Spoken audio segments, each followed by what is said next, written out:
I used to work as a phlebotomist for a year, but became a research associate to make ends meet. Do I have to have consistent and recent clinical experience? It's hard to balance with a 9 to 5.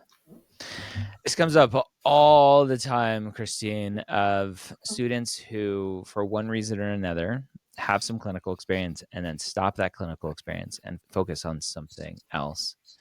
If someone's applying to medical school and they were a phlebotomist 2 years ago, and what they do now for the last year and currently through an application cycle is research associate, what questions can come up for a school? I guess I wonder, is that the only experience you had for clinical?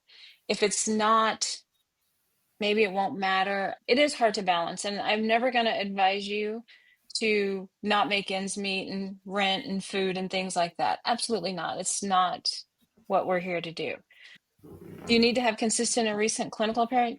Generally, I would say, yeah, you do, but that may not be possible given your current situation. Again, that's where other impactful experiences can come into play, where you can talk about the fact that you did this, but in order to, live, you had to make some other decisions, and that's what was available to you. Um, I think most people, I like to think most people would get that. I'm not as confident in that anymore, but I like to think people would get that is where your life is, and you have to do what you have to do.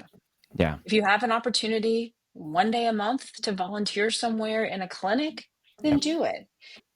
Recent and current doesn't have to be a 40-hour job, doesn't have to be 10 hours a week, 20 hours a week. It could be one day a month, Yep. just to show you get that you can't do it full time, but you want to be engaged. Yep. That you like it, that you enjoy it, that you want to be Yeah. around it. But yeah, that it's not going to pay the bills because the employers know that pre-meds don't need a lot of money to say yes to the job. They need money to live and sustain, but they're so desperate, and employers take advantage of that. Right. All right.